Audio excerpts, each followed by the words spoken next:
Bueno, voy a comentar un libro de Alexander Kluge que se titula Taladrando tablas duras, la política en 133 fragmentos, publicado por la editorial Armaenia, y está traducido el libro por Yvonne Zubiaur y acaba de aparecer recientemente. Bueno, Alexander Kluge es conocido fundamentalmente como director de cine, es uno de los directores de cine alemanes más importantes de la segunda mitad del siglo XX, con un cine con un carácter fundamentalmente experimental y político, pero también ha escrito ensayos y textos narrativos, y este es un libro en el que he estado entretenido los últimos días, un libro realmente magnífico que parte de una consideración de Max Weber sobre la política como el arte de taladrar continuo tablas duras y revisa una serie de temas en torno a esa cuestión de qué sea la política, tratando desde Napoleón hasta la política alemana contemporánea y las relaciones, tal y como aparece en la portada, entre Khrushchev y Kennedy en su famoso encuentro. Es un libro que tiene una característica muy curiosa. Es, por un lado, un conjunto de fragmentos ensayísticos, pero también son un conjunto de materiales de carácter narrativo en los que Kluge parece que habla constantemente en primera persona, mimetizándose con todos los protagonistas, con todos los personajes que van apareciendo a lo largo de este texto de más de 300 páginas. En el prólogo, Alexander Kluge nos dice que un grado de intensidad especial de los sentimientos cotidianos es lo político. Se encuentra en cualquier lugar donde viva gente. En esa forma elemental mueve la historia. La unidad de la medida se llama confianza. A su lado está la política como vocación. Se trata del poder y de cómo conservarlo. También aquí se ingresa confianza, aunque también se gasta en grandes cantidades. La cuestión es, ¿de quién puedo esperar que no abusará de su autoridad? Y esto ya suena relativo. Max Weber publicó en el año 1919 un discurso titulado La política como vocación, que está traducido al español, en el que define la vocación política como el arte de taladrar duras tablas con pasión y tino, donde habla de la política absoluta y también de la política relativa. Y lo que va a hacer en este libro Alexander Kluge es taladrar tablas duras y también taladrar tablas blandas, y a veces podemos decir que serrarlas o fracturarlas o utilizar fragmentos de distintos materiales para irlos ensamblando, acoplando y desacoplando, casi podríamos decir deconstruyéndolo para generar este texto tan particular en el que los materiales son absolutamente heteróclitos. Puede hablar sobre Kant o sobre la Cancillería alemana o sobre lo que sucedió una tarde de invierno el 28 de enero de 1919, cuando ante 100 personas Max Weber dio la conferencia con la que arranca el libro, esta conferencia de la política como vocación, y donde Max Weber habla sobre todo de la importancia que tiene el temperamento político y cómo la fórmula esta de taladrar tablas duras no coincide en absoluto, pensaba el político Gertrud Reinicke, no coincide en absoluto con el funcionamiento que algunos políticos subrayan que es el propio de lo político. La primera virtud del político veterano no es la de taladrar continuo tablas duras, sino que en muchos casos se trata únicamente de dejar que las cosas sigan su curso, con lo que se puede decir que es la forma política principal que tenía un personaje tan singular como era Mariano Rajoy, que decían que era gallego y que se dedicaba al dolce far niente, al dulce no hacer nada, pero que en realidad dejaba que las cosas se pudrieran, que las cosas salieran por donde pudieran, como por peteneras, podemos decir de una manera flamenca, es decir, con un arte que no tiene nada que ver con el taladrar tablas duras, sino con dejar que las cosas se maceren.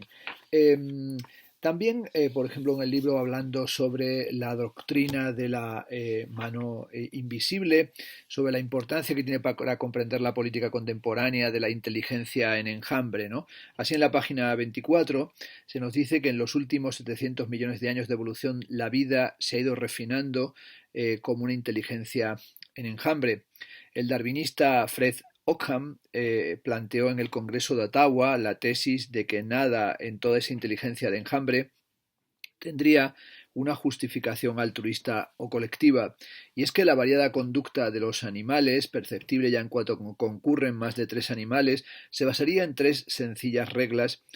simulables en todo momento por ordenador para cualquier formación en enjambre. Primero, el contacto, es decir, la formación se mantiene unida. Segundo, el impulso de repulsión, lo que significa que debe quedar suficiente distancia con el vecino. El principio se corresponde con lo que se llama libertad de codos y sería, según Occam, la raíz de toda propiedad. Y tercero, el impulso hacia adelante. Dentro del enjambre, se dice en la página 25, los seres humanos se guían por esa inteligencia en cuanto buscan su dicha en masa o huyen. Fred Occam mostró impresionantes ilustraciones en un PowerPoint. El origen social de la inteligencia aparece aquí también retomado a través de un comentario en torno al biólogo evolutivo Olof Leimar, que trabaja en el Instituto de Estudios Avanzados de Berlín, y señala que el origen de la inteligencia se basa o se debe a la pulsión de sociabilidad. El estrés de la proximidad señala que rebajarse mediante la premonición. Uno se ve reflejado en el otro y eso provoca, con todos los ecos, el incremento y la vinculación reforzada de la sinapsis de nuestro cerebro. El mijo original que estudiaron los bioarqueólogos no servía, señalan de la mano de Joseph Reichel, no servía para hacer pan. Nuestros antepasados habrían elaborado con ese mijo bebidas estupefacientes. Al comienzo del sedentarismo y de la agricultura, que supone cercados, asambleas y una comunidad, habría estado antes que todo la droga. La estimulación del cerebro sería la condición de la compatibilidad de todo, es decir, primero la cerveza, primero los narcóticos y luego el pan. Y este sería el orden histórico. Así se puede decir que la política es una especie de droga o que funciona como si fuera propiamente una droga. Nos habla, por ejemplo, de los conflictos desde el punto de vista de la sutura y cómo la conflictividad está siempre en las fronteras, en los puntos de sutura, que es precisamente los puntos a los que se presta menos atención. ¿Por qué, plantea en la página 34, es tan típico que los diabólicos puntos de sutura que desencadenan las catástrofes y los desplomes de las organizaciones escapen casi siempre a la atención? Porque las organizaciones solo se fijan en los asuntos principales. Bueno, ese fijarse en los asuntos principales es lo que no hace en este libro Alexander Kluge. Se fija constantemente en asuntos aparentemente marginales,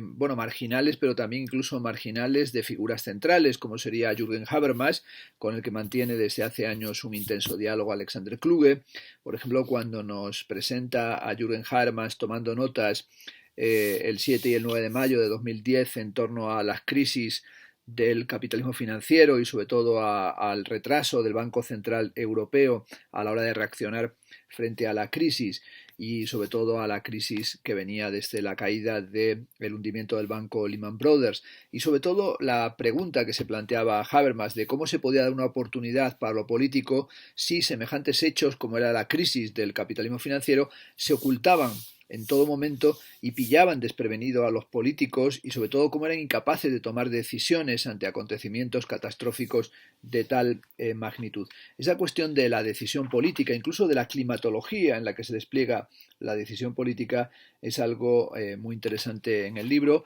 que tiene imágenes realmente muy singulares, como estas en las que están la canciller alemana Angela Merkel y también se encuentra Sarkozy y también se encuentra el presidente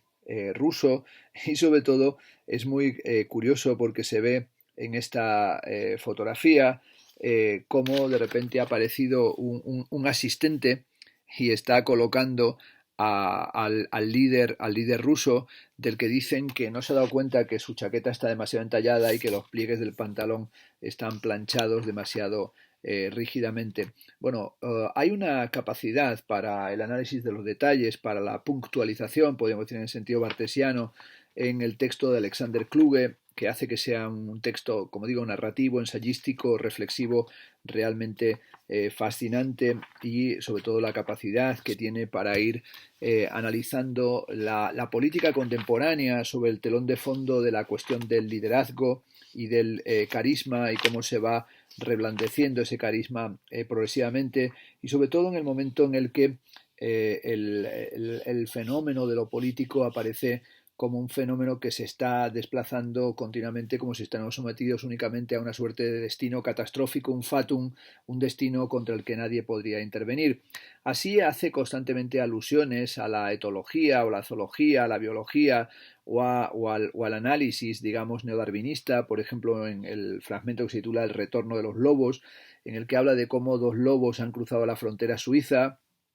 y han entrado en ese país en el que hacía un siglo que se habían erradicado los lobos, ¿no? Y sobre todo como, bueno, pues se habla del peligro que tienen esos lobos y que tendrían que ser exterminados. Cada año, da aquí el dato, hay 10.000 ovejas que fallecen víctima de accidentes y frente a ella hay solamente 300 animales de ganado que son despedazados por los lobos. El problema, por tanto, no son los lobos. Lo más grave es más bien el hecho de que muchas ovejas van por los montes sin pastor. Bueno, evidentemente esto es una alegoría de carácter político y también nos señala frente a la cuestión del el hombre es un lobo para el hombre, la famosa cuestión de las alegorías o las analogías animales en la concepción de lo político de el Leviatán de Hobbes, dice: no conozco carnívoros salvo la marta y el armiño que hagan acopio, o sea que maten a sus presas sin estar hambrientos. Los matadores constantes suponen una rareza. La doma de matadores, acá aquí hablando de un circo, es realmente imposible. Los tigres pueden aparecer porque están saciados, pero esos animales tan pequeños como la marta y el armiño, animales muy violentos, no serían espectáculos de circo, sería algo muy rápido ver cómo atacan y cómo acaban con sus presas, pero no sería un espectáculo que al público le ofreciera ningún tipo de entretenimiento. Uno de los mejores fragmentos del libro es el que se titula precisamente El hombre es un lobo para el hombre, y dice que en su libro Leviatán, Thomas Hobbes da por hecho que las sociedades humanas necesitan imperiosamente un soberano y que les impida abalanzarse unas sobre otras en guerras civiles. La página del libro, contrapuesta al título, reproduce una figura que muestra al gobernante. En el interior, lo sabemos, del cuerpo real, se hallan numerosas personas que lo llenan. Tan solo la cabeza del monarca está reservada a este. Hobbes tiene presentes experiencias de las guerras civiles en Inglaterra cuando desarrolla su tesis escéptica, esto es la del Homo homini lupus. Dos amigos de Escocia, Adam Smith y David Hume, replicaron 100 años más tarde al análisis de Hobbes por qué se pone como ejemplo a los lobos como criaturas peligrosas para su propia especie. Los lobos no se atacan entre ellos, al contrario, son animales de manada, preparados para tolerarse y cooperar. La observación contradice que un lobo mate a otro. A ello se añade que el hombre, como zoon politicón, podría ser cruel, peligroso, un cazador, pero apenas posee las aptitudes de un lobo. Al mismo tiempo, los hombres son más capaces de agresividad concentrada que los lobos, puesto que en sentido metafórico, depredador hombre caza también cuando no tiene hambre. Los hombres son ciertamente peores que los lobos, pero se observa la siguiente diferencia. Hay dos características destacadas del hombre opuestas entre sí, que sin embargo siempre se encuentran. La una se llama objetividad, la otra empatía. Entre los lobos no se ha observado esas características. Según Adam Smith, brindan una constitución natural a toda sociedad humana. Bueno, como digo, un fragmento interesante para acabar con ciertos tópicos y para hablar del carácter destructivo y sobre todo ese carácter destructivo que es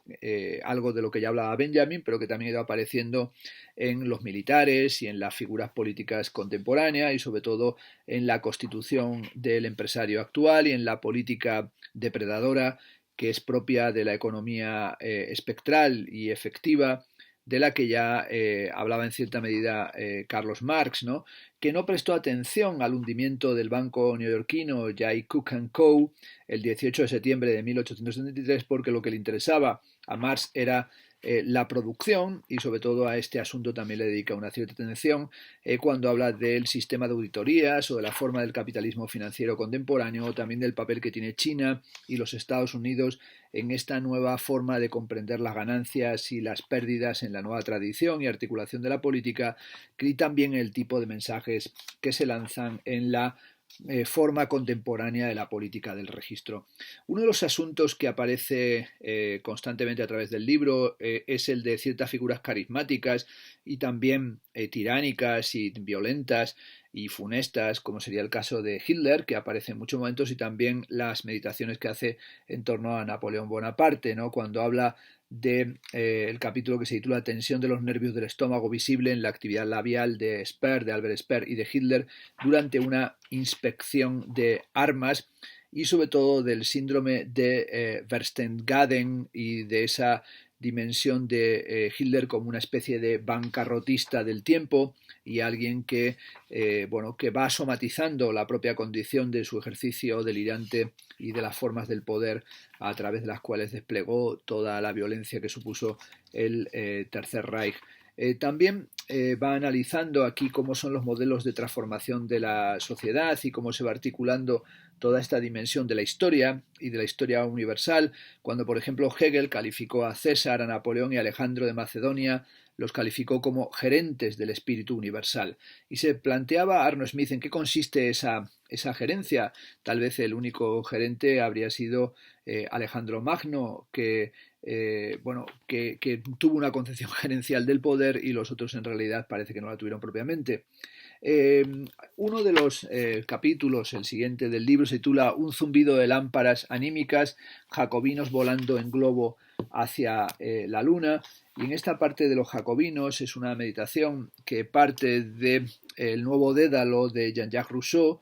y sobre todo de lo que sería la visión del periodo revolucionario y la visión del periodo revolucionario y de la Revolución Francesa, y comienza esta sección con el tema de vistas desde el Museo de la Revolución a la masacre de la plaza de Tiananmen, recordando cómo se produjeron las revueltas estudiantiles en la plaza de Tiananmen y cuál es el bricolaje o la forma de comprensión que tenemos nosotros de este tipo de tableau vivant político, o cómo se generaron las dimensiones políticas, pero también cómo se fueron desinflando desde hace mucho tiempo las ideas revolucionarias que se desinflaron también evidentemente ya en el propio tiempo de la revolución. Así nos habla de todas las dinámicas que a final del siglo XVIII se generaron en la Revolución Francesa, y también con todo ese el saco anónimo, como decía Hegel de Kant, ¿no? Ese saco anónimo de las facultades y esa dimensión de la emancipación como algo que parece que no puede esperar, pero que también tiene que ver con el diseño de lo político como un diseño en el que el papel de la filosofía y el papel de la moral en la revolución ha ido también progresivamente opacándose o prácticamente desapareciendo de escena. Y sobre todo cómo figuras como la de Bonaparte hablaban de los principios constitucionales y los principios revolucionarios como actuar, y sobre todo actuar por sorpresa, como formas de imponer la vía política como vía política de la violencia. Saca a colación algo que yo no conocía, que son los dibujos de Stanley Kubrick. Aquí los vemos para su famoso proyecto para realizar una película sobre Napoleón Bonaparte, que era un proyecto que tenía en el año 1969, es decir, justamente hace 50 años, una película que planificó como una película de 180 minutos, y que están aquí todos los datos de lo que quería filmar, y sobre todo ese Napoleón ya deportado a la isla de Santa Elena, y cómo se va a convertir en alguien entregado a la lectura, y sobre todo el interés que va a tomar, por ejemplo, con las abejas y el comportamiento de las abejas, y cómo se va a ir convirtiendo en una especie de emperador niño que va a ir disolviéndose progresivamente, y cómo sobre todo, pues la dimensión de la política napoleónica habla también de la corrosión del carisma y de aquellos que están en cierta medida como prisioneros de su propio destino. El siguiente gran bloque del libro se titula Un carterista cae en un grupo fusionante, y en él parte de nuevo de Max Weber, y sobre todo de las consideraciones de Max Weber con respecto a las noticias que llegan de las revueltas en Rusia en el año 1905, y la importancia que tiene el concepto de grupo fusionante para Rosa Luxemburgo en ese mismo año, en sus consideraciones sobre la revolución del año 1905 en Rusia. El grupo fusionante es el elemento, piensa Rosa Luxemburgo, de todas las revoluciones, es la forma en la que la gente se aglutina. La cuestión decisiva que ocupó a Rosa Luxemburgo hasta el final de su vida sería la de cómo mantener con vida, alimentar, arropar más allá de las primeras semanas y sobre todo en los primeros siglos ese bebé gigante que es la revolución, porque para ella sin revolución no hay vida auténtica. Y sobre todo cómo pensar la revolución que parece que tendría que poner fin al espíritu del capitalismo, ese espíritu del capitalismo del que hablaba Max Weber, que era entendido como un concentrado inmaterial, destilado a lo largo de 4 siglos, de 400 años de miedo a la muerte y también de fe, como respuesta a las penurias y el espanto, y como una tensión de todo el alma. Esto es un fluido que de pronto se vuelve cristalino en un mundo, en un pueblo, y se convierte a las personas o convierte a las personas en cosas, ¿no? Y sobre todo nos muestra cómo los análisis que estaba haciendo Max Weber, en los que comparaba la reforma agraria en Roma con la hambruna rusa del año 1905, serían fundamentales para comprender ese nuevo terreno mental y esa administración del mundo que generó el capitalismo y que parecía que estaba en crisis en el año 1905 y, por supuesto, a partir de la revolución bolchevique de 1917. También aquí va a plantear una serie de análisis sobre cómo se entendió la economía, por ejemplo, a partir de las teorías de los ciclos, de los famosos ciclos de Kondratiev, y cómo en el año, por ejemplo, que es una cosa que desconocía, 1987, cuando se encontraba la Unión Soviética en el famoso periodo con Gorbachev de la perestroika, se planteó organizar una exposición conmemorativa de los 70 años de la Revolución de Octubre, y Vladimir Scholberg, que era un hombre de confianza de Gorbachev, asumió el encargo de hacer esa exposición. Y durante su investigación para hacer esta muestra, los investigadores con los que contaba descubrieron una sala de máquinas en la que había un montón de obras que eran cajas y embalajes con piezas de una exposición que se frustró en el año 1937 porque sus investigadores fueron perseguidos y finalmente fueron asesinados en aquellos años también del terror soviético. Se trataba de una serie de carteles y reproducciones a color, principalmente de cumbres de montaña y de montañeros legendarios soviéticos, y sobre todo esa búsqueda del siempre más alto de la que hablaba Gorky, y la idea de la pujanza del hombre soviético que se sobreponía a las fuerzas de la naturaleza. Y aquí era todo un canto tanto al alpinismo cuanto a la aeronáutica y sobre todo, bueno, con toda esa dinámica de esta nueva escalada que estaba suponiendo la glasnost y la perestroika, que sería un salto al futuro, y como sabemos no sería solamente un salto al futuro, sino que supondría también la propia descomposición de la Unión Soviética, y se podría decir que aquí se aplicó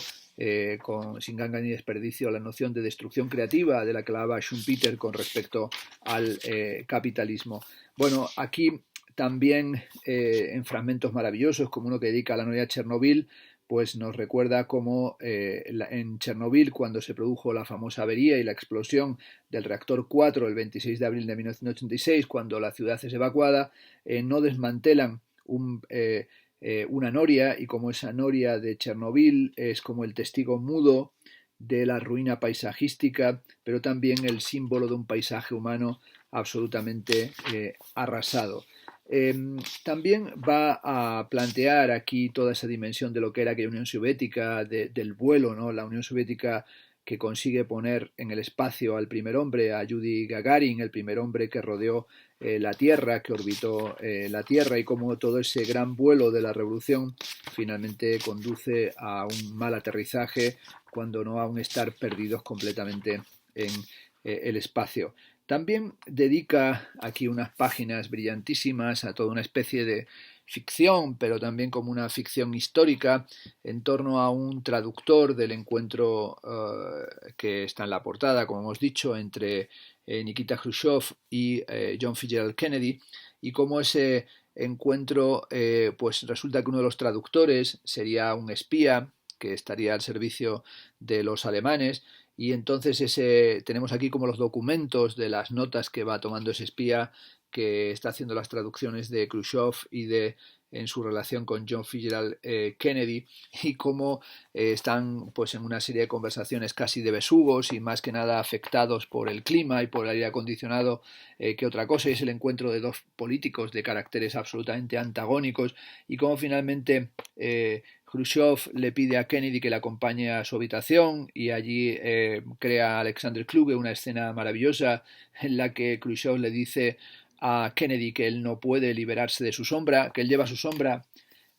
como si fuera un San Bernardo y que es un alma a la que no puede en ningún sentido renunciar, y cómo de repente se tambalea dentro de su habitación y se tropieza y rompe un espejo, y de repente dice que ese agujero, esa oscuridad, el azogue que él ve en la parte de atrás, en la parte no visible del propio espejo, ese es el propio agujero del mundo, y que todo cae allí dentro, todo, nuestra tumba está acabada. Y le dice Khrushchev a John F. Kennedy, está acabada su tumba y también la mía, y nunca se es lo bastante rápido como para romper los espejos y mirar detrás. Y como dice que John F. Kennedy le pide que le dé un fragmento del espejo y que se lo lleva como un recuerdo de aquel encuentro que tuvieron. El siguiente gran fragmento o ordenación del libro se titula Altos hornos de la historia, derribando tiranos, y aquí comienza con una conferencia de lo que llama el fogoso Slavoj Žižek, una conferencia que pronunció en la Universidad de Stanford titulada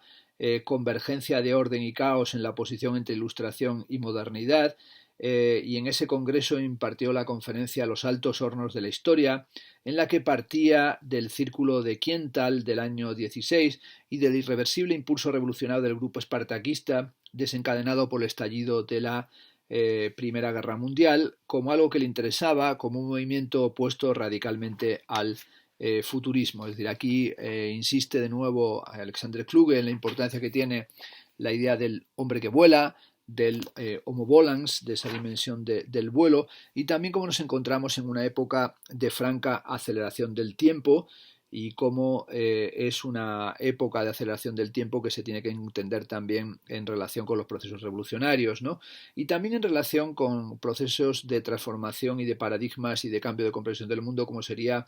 las teorías de Carl Smith, por ejemplo, su famoso libro Teoría de la Constitución, en el que Carl Smith examina las elecciones desde la Revolución Francesa hasta el siglo XX, advirtiendo que los electores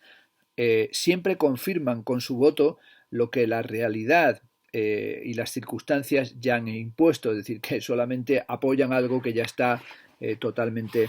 consolidado. Salvo en algunos breves periodos en Atenas o en Florencia, dice Carl Smith, no conocemos gobiernos populares puros. En la política no se trata de la cuestión en quién confío, sino de la cuestión quién creo que abusa menos que otro de lo político. También aquí analiza el papel de Martin Heidegger en un fragmento muy interesante que se titula Heidegger cuenta con ser nombrado director de la escolta docente del Führer, y cómo quería tener un papel determinante en el asesoramiento filosófico del Führer, y cómo se planteaba la idea de una segunda revolución nacional socialista, incluso la idea de que habría un nacionalsocialismo que estaría a la izquierda de los nacionalistas, y el papel que Martin Heidegger quería tener en su relación con el Führer, y cómo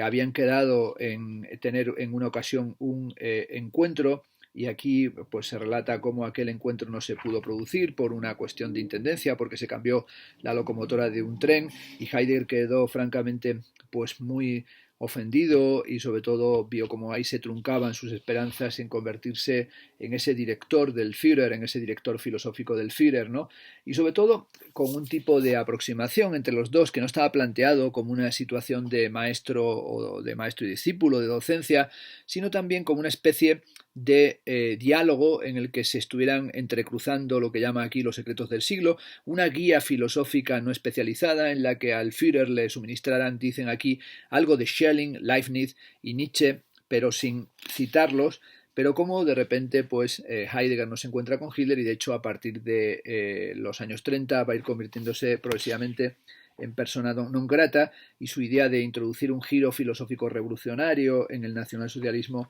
es algo que va a pasar al basurero de la historia.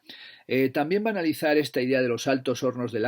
alma, que son en referencia a las dudas de Max Weber sobre el tipo del superhombre, y sobre todo cómo en los pasajes introductorios de la doctrina trascendental de la crítica a la razón pura, Immanuel Kant escribe sobre la forma de construcción del pensamiento y dice así: si considero el conjunto de todos los conocimientos de la razón pura especulativa como un edificio del que tenemos al menos la idea en nosotros mismos, el resultado ha sido que, si bien pensábamos en una torre que debía llegar al cielo, los materiales de que disponíamos solo han alcanzado para una casa suficientemente espaciosa en relación con nuestros asuntos en el plano empírico y suficientemente alta, pero que esa audaz empresa tenía que fracasar por falta de materiales, por no mencionar la confusión lingüística que inevitablemente tenía que dividir a los obreros en torno al proyecto, dispersándolos por todo el mundo, estamos ya advertidos. Pero por otro lado, no podemos dejar de construir una casa sólida. Se trata de proyectar un edificio que corresponda a los materiales de que disponemos y que sea a la vez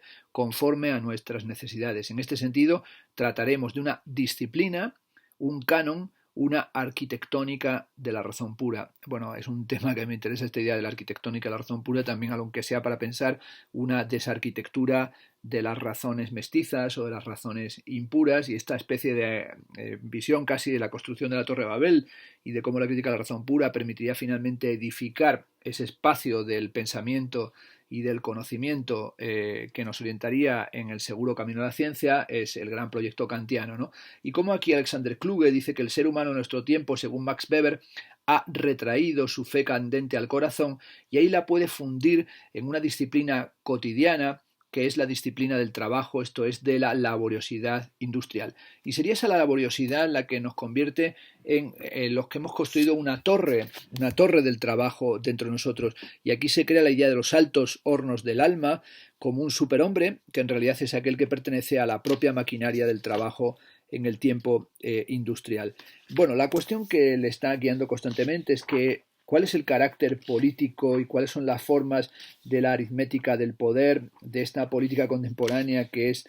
una política de la penuria, una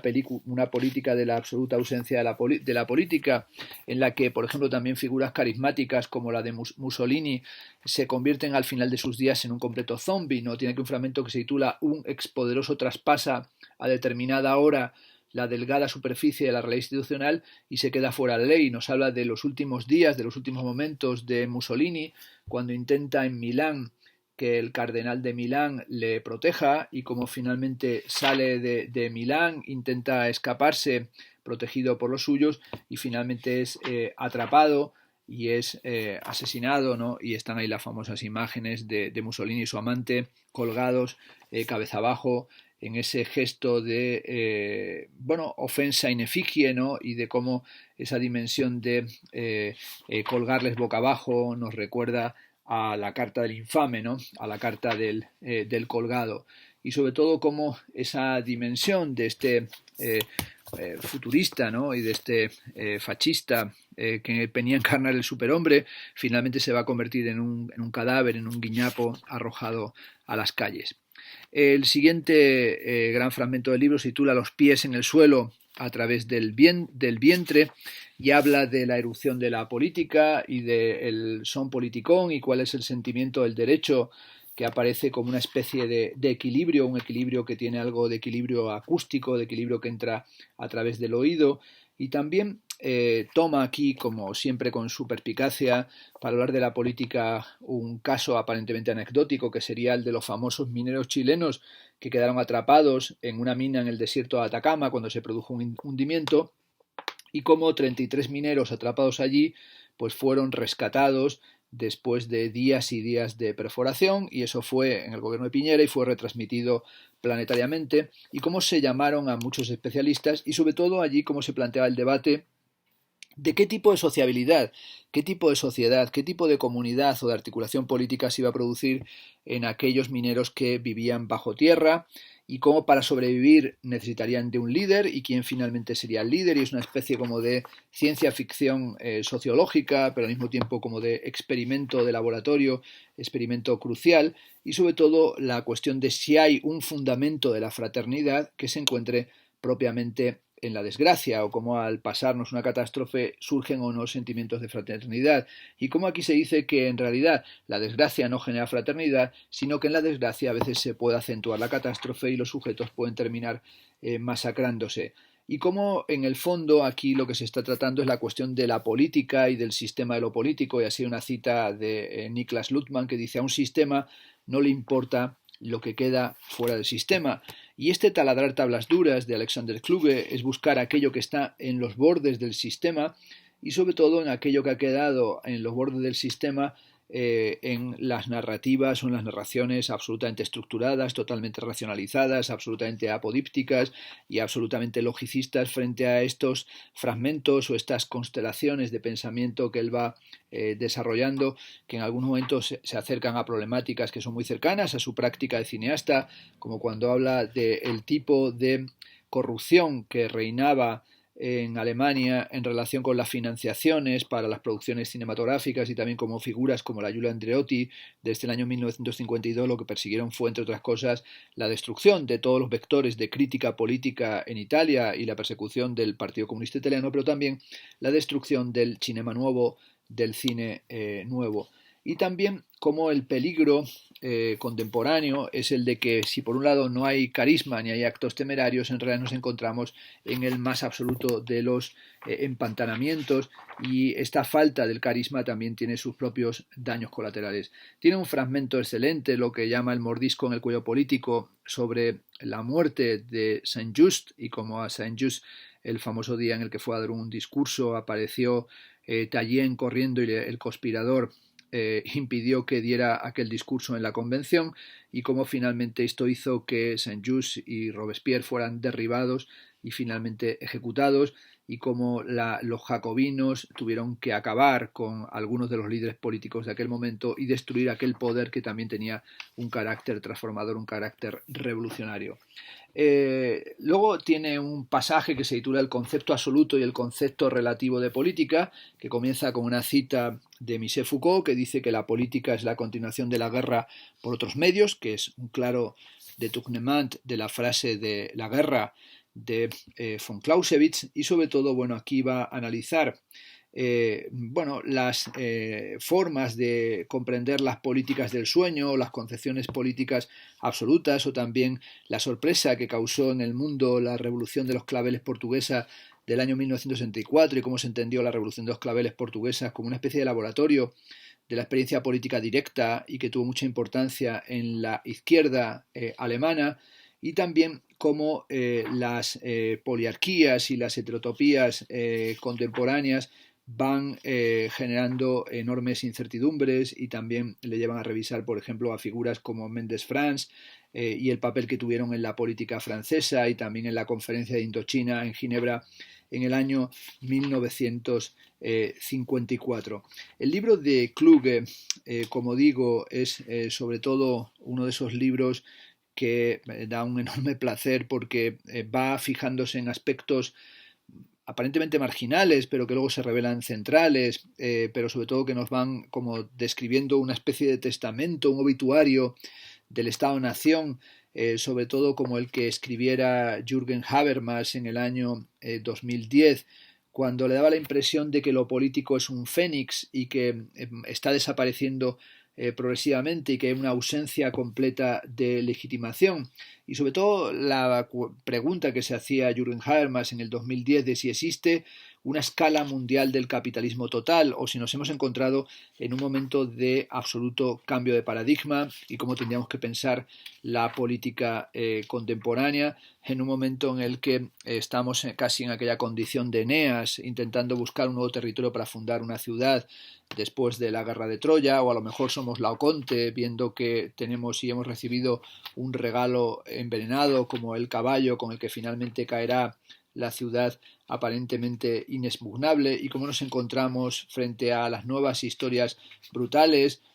como sería el recordatorio que aquí se hace del discurso de los caídos de Pericles, que se reescenificó por parte de los alemanes y de los nazis en Grecia, en Tebas, en el año 1943, en la que un mayor, un tal doctor Detlef Schleiermacher, catedrático de la reserva, que tenía pues unos retenes olvidados en la guerra, pues fallecieron unos soldados que estaban a su cargo en un accidente de automóvil, y como de repente recreó pasajes de la guerra del Peloponeso de Tucídides, y también cómo él dio un discurso, retomó el discurso de Pericles, ¿no? Con aquella idea de amamos lo bello y nos mantenemos frugales, amamos el espíritu y nos ablandamos. La riqueza nos sirve para el acto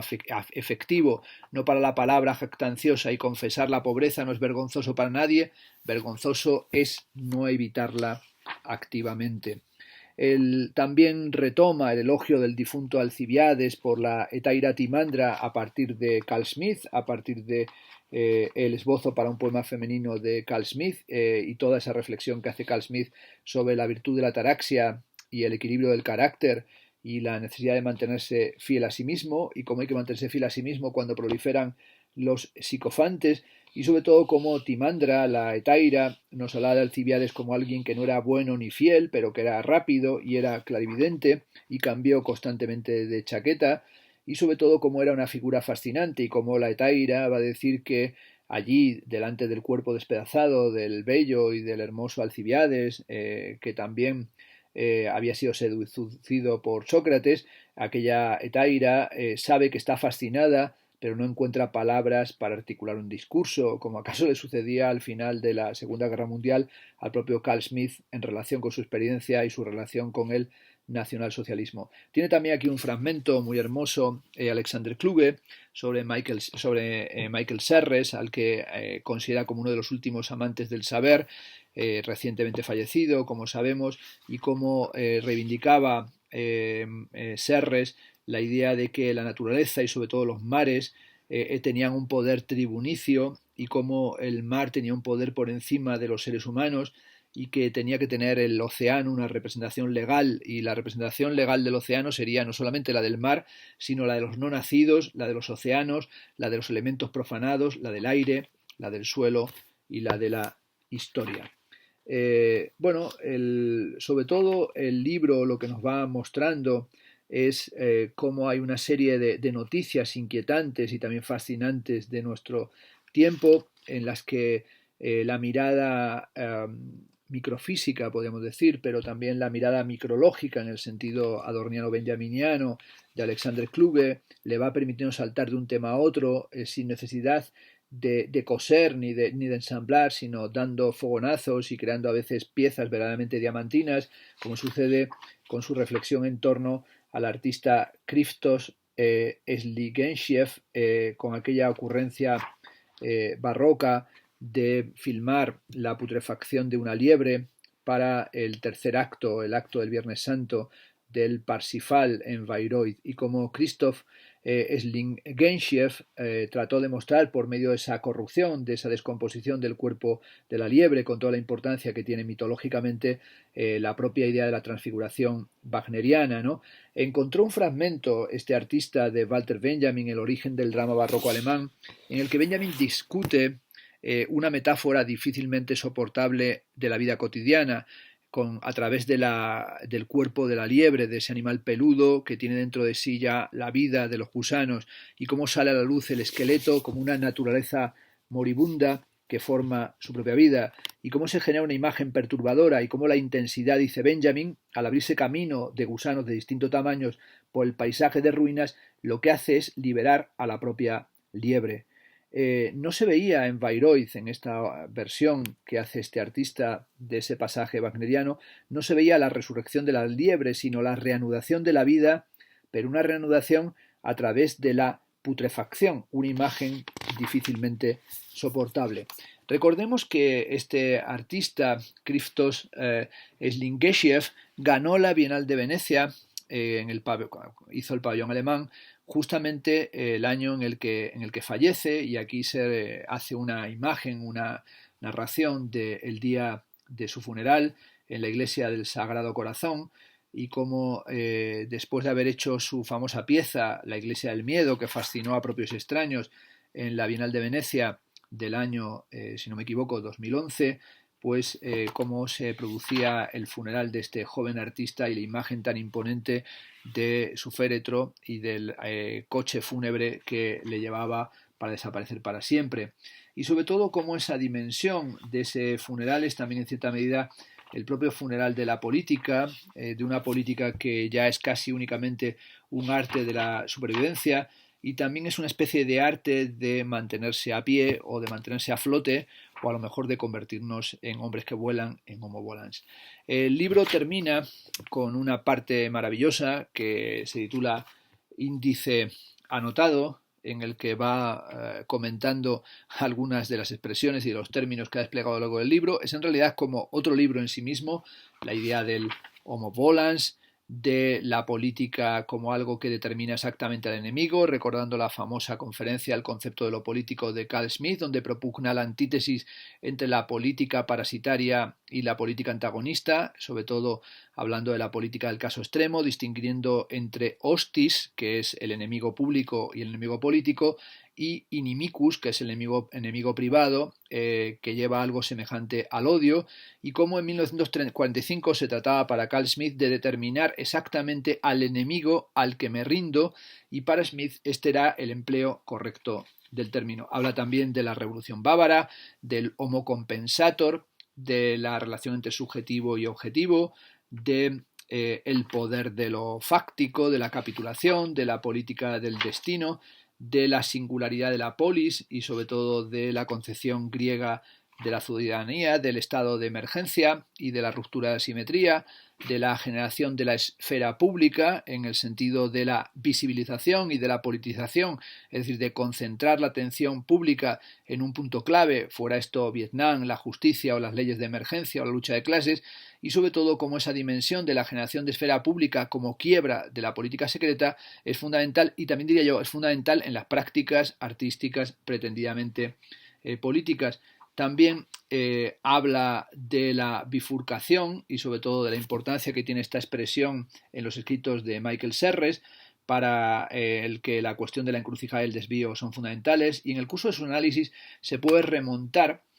un resultado evolutivo hasta una bifurcación en la que un camino evolutivo se separó de otro. Pero si se regresa al punto de separación, dice en la página 353, con todo el alma y en compañía de dioses, explica Serres, se descubre un rastro de energía que ha tomado el otro camino, solo que no ha vuelto a aparecer en la realidad. Según Michael Serres, hay que aprender a descubrir, a seguir como un guía esos mundos paralelos que responden al sentido de la posibilidad, y lo queramos y lo sepamos o no, coexisten con nuestro día a día, y a menudo se encuentra ahí lo que llama Serres un primo del presente. También analiza la cuestión de la emancipación y de la alienación autoculpable, del famoso atrévete a saber, del sapere aude, y de la alienación como aquella tensión penetrante que tiene que ver con la pasión y el tino del taladrar tablas duras, del carisma como una noción fundamental en Max Weber, y sobre todo la importancia que tiene en Weber el descubrimiento de la objetividad y la racionalidad moderna, el pasaje en el que habla del éxtasis heroico del elefante borracho, que sería esa dimensión de los fenómenos históricos carismáticos que apuntan a un horizonte de transformación, un horizonte desconocido, también al poder como foco de conflictos de la mano de Michel Foucault, porque Foucault niega que el poder pueda ser una forma de propiedad y en ninguna parte es estático apilable, es algo, dice aquí, que se despliega y sin dueño se convierte en botín de terceros. En este sentido, Foucault busca los efectos del poder fuera del ámbito delimitado por la soberanía jurídica y por la institución del Estado. Son los micropoderes y las luchas los que generan el poder, es decir, un foco de conflictos. También analiza aquí la microfísica del poder, el modelo de la guerra, es decir, cómo según Foucault la política es, ya lo hemos dicho, la continuación de la guerra por otros medios, no un conjunto de reglas, sino un duelo ampliado, y así Foucault invierte la hipótesis de Clausewitz para el que la guerra es la continuación de la política por otros medios. Tiene un fragmentito precioso, protego ergo sum, protejo, luego existo, que es lo que diría El soberano, o también un fragmento sobre la ciencia de la política, en el que nos dice que el auténtico objeto de la política es el hombre. Así lo formula la ciencia de los cameralistas del siglo XVIII. No se trata de las tareas de control y represión propias de una policía del siglo XX, sino del brillo del Estado. Esto es la felicidad de los ciudadanos, lo que sería la higiene. Soy capaz de promover, luego existo. Al Estado le está permitido todo lo que no está expresamente prohibido. También habla sobre la diferencia entre barbarie y estado natural, recordando las famosas cuestiones del Leviatán de Hobbes, pero también a partir de un apunte del diario de Theodor Adorno que dice así: pero la devastación intelectual artificialmente producida cuando se transforma a personas inmaduras en meras máquinas para la producción de plusvalía es muy distinta a esa ignorancia natural que pone al espíritu en barbecho sin echar a perder su capacidad de desarrollo.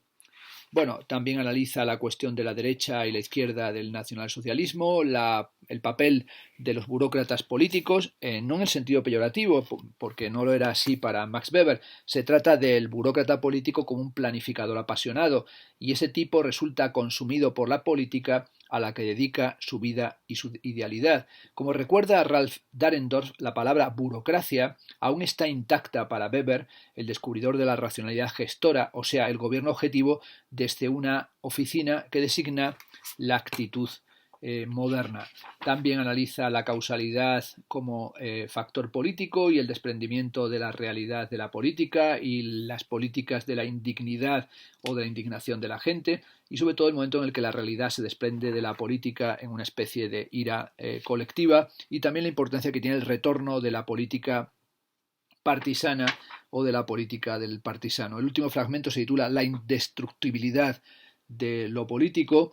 y es un fragmento sobre King Kong, pero también sobre el Titanic y sobre los icebergs que hacen que todo pueda hundirse y que hasta el barco más imponente desaparezca en el fondo de las aguas heladas. Y el libro termina así: 18 grados norte, 80 grados oeste, es la hora del gran poder de Kong. Qué fácil es destrozar este barco. No había sido construido por una fuerza de naturaleza como él. Fuera relámpagos y tormentas. En el casco del barco, a esa hora, la naturaleza gigantesca. A popa revientan los cristales. Y la última imagen es la imagen de la revista 391, de este taladro de Francis Picabia, que es una imagen muy chula para cerrar este libro, Taladrar tablas duras. Y también recordando que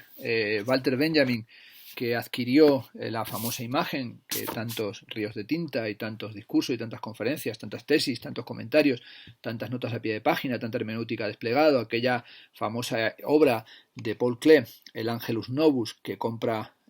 Walter Benjamin, pues resulta que Walter Benjamin estuvo a punto, como sabemos, de adquirir una pieza, una composición mecánica de Francis Picabia, y hay una correspondencia en la que entre Picabia y Tristan Tzara hablan de un joven intelectual, de un joven profesor que se ha interesado por una obra mecánica o por un mecanismo de Francis Picabia que finalmente no lo va a adquirir. Si hubiese adquirido aquel mecanismo, aquella pieza dadaísta mecánica de Francis Picabia, otras reflexiones habíamos tenido, como si hubiese adquirido el dibujo del taladro o el sacacorchos, podemos decir también, de Francis Picabia, seguramente otro gallo nos habría cantado. Ese gallo es el gallo que le debemos a Sócrates, valga esta broma para cerrar el texto sobre Alexander Kluge, pero también ese taladro que tenemos ahí es el de la maravillosa perforación que ha hecho en mi imaginación este libro de Alexander Kluge, un libro de esos en los que tomo notas pensando que voy a utilizar en otros textos, pero tengo la impresión de que más que ser un libro que me va a llevar a mí a escribir otros textos, es un libro que me da un modelo de cómo se puede escribir maravillosamente ensayo y narrativa sin caer ni en los rollos de la autoficción contemporánea, ni en el ensayismo más barato y tertuliano, sino manteniendo la penetración intelectual, la capacidad crítica, el análisis histórico, y al mismo tiempo componiendo fragmentos que son en sí mismos un deleite, una maravilla, y que te dejan completamente hechizados. Por tanto, recomiendo vivamente este libro, Taladrando tablas duras, un libro que no es tan duro como el título sugiere, estos 133 fragmentos sobre la política, que es uno de los mejores libros que he leído este año, y por tanto recomiendo a estas horas de la noche desde Madrid con entusiasmo.